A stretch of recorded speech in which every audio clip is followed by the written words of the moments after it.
There was a man who had 3 sons, the youngest of whom was called Dumpling, and was despised, mocked, and sneered at on every occasion. It happened that the eldest wanted to go into the forest to hew wood, and after he went away, his mother gave him a beautiful sweet cake and a bottle of wine, in order that he might not suffer from hunger and thirst. When he entered the forest, he met a little grey-haired old man who bade him good day and said, "Do give me a piece of cake out of your pocket, and let me have a draught of your wine. I'm so hungry and thirsty." But the clever son answered, "If I give you my cake and wine, I shall have none for myself. Be off with you." And he left the little man standing and went on. But when he began to hew down a tree, it was no longer before he made a fell stroke, and the axe cut him in the arm, so that he had to go home and have it bound up. And this was little grey man's doing. After this second son went into the forest, and his mother gave him, like the oldest, a cake and a bottle of wine. The little old grey man met him likewise, and asked him for a piece of cake and a drink for wine. But the second son too said sensibly enough, "What I give you will be taken away from myself. Be off." And he left the little man standing and went on. His punishment, however, was not delayed. When he had made a few blows at the tree, he struck himself in the leg, so that he had to carry home. Then Dumpling said, "Father, do let me go and cut wood." The father answered, "Your brother have hurt themselves with it. Leave it alone. You do not understand anything about it."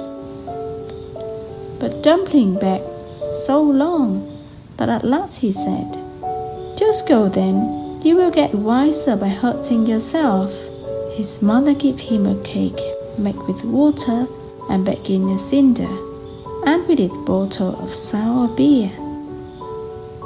When he came into the forest, the little old grey man met him likewise, and greeting him said, "Give me a piece of your cake and a drink out of your bottle. I'm so hungry and thirsty." Dumpling answered, "I have only cinder cake and sour beer. If that please you, we will sit down and eat." So they sit down, and when Dumpling pulled out of his cinder cake, it was fine sweet cake, and the sour beer has become good wine. So they ate and drank. And after that the little man said, "Since you have a good heart and are willing to divide what you have, we give you good luck. There's stand an old tree, cut it down, and you'll find something at the root." Then the little man took leave of him. Dumpling went and cut down the tree, and when it fell, there was a goose sitting in the root with feather of pure gold. He lifted her up, and taking her with him, went to an inn where he thought he would stay the night. Now the host had 3 daughters, who saw the goose and were curious to know what such a wonderful bird might be, and would have liked to have one of its golden feathers. The eldest thought, "I shall soon find an opportunity to pulling out a feather." And as soon as Dumpling had gone out, she seized the goose by the wing, but her finger and hand remained sticking fast to it.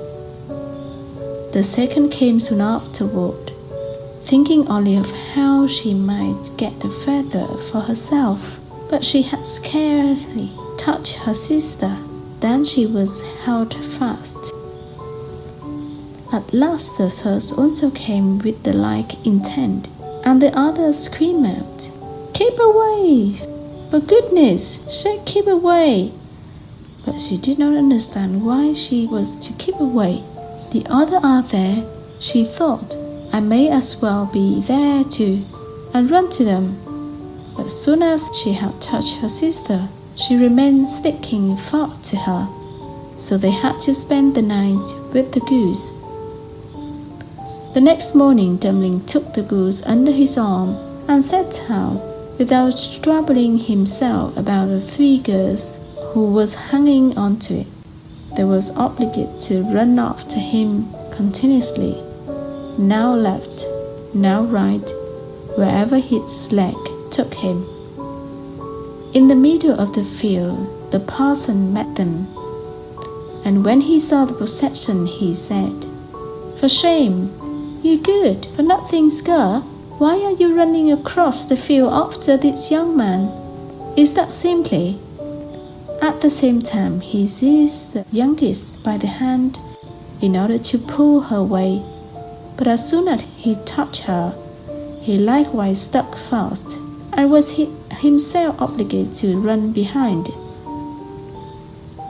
Before long, the sexton came by and saw his master, the parson, running behind 3 girls.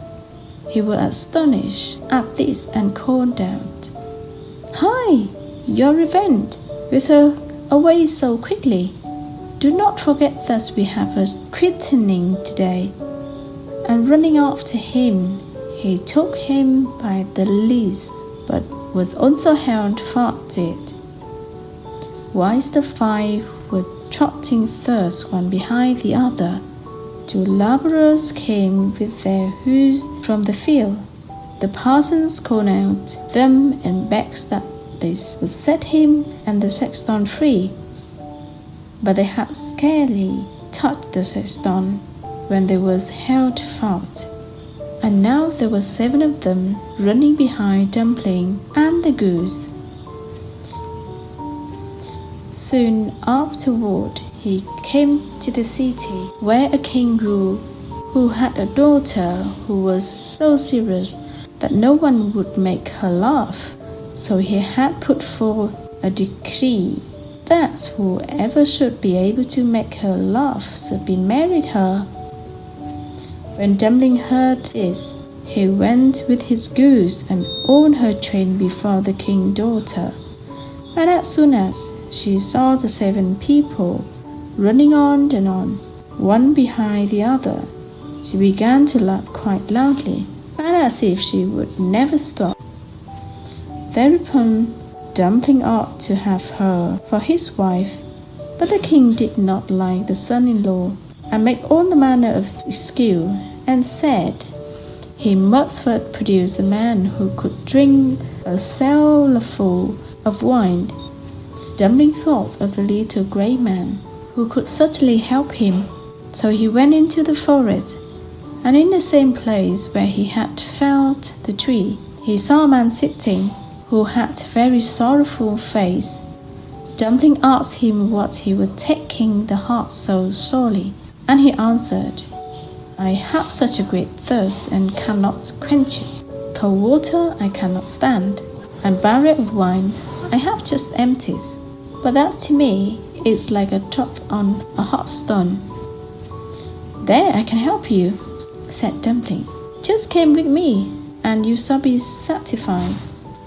He led him into the king's cellar, and the man bent over huge barrels, and drank till his loin hot. Before the day was out, he had emptied all the barrel.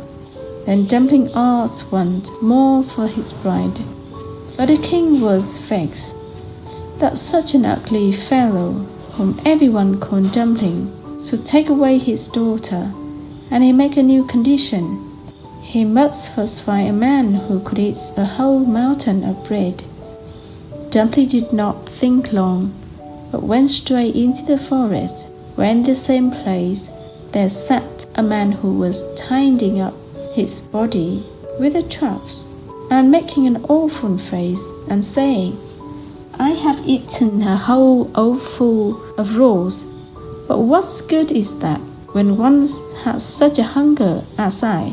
My stomach remains empty, and I must tie myself up if I am not to die of hunger." And this dumpling was glad and said, "Get up and come with me, you saw it yourself, fool." He led him to the king's palace, where all the flour in the whole kingdom was collected, and from it he caused a huge mountain of bread to be baked. The man from the forest stood before it, began to eat, and by the end of the day, the whole mountain has vanished. Then Dumpling for the third time asked for his bride. But the king again sounded a way out, and ordered a ship which could sail on land and on water. "As soon as you come sailing back in it," said he, "you shall have my daughter for wife." Dumpling went straight into the forest, and there sat a little great man, to whom he had given his cake. When he heard what Dumpling wanted, he said, "Since you haven't given me to eat and to drink, I will give you the ship, and I do all this because you once were kind to me." Then he gave him the ship, which could sail on land and water. And when the king saw that he could no longer prevent him from having his daughter, the wedding was celebrated, and after the king's death, Dumpling inherited his kingdom and lived for a long time contentedly with his wife. This is the end of the story. I hope you have a wonderful dream. Bye for now.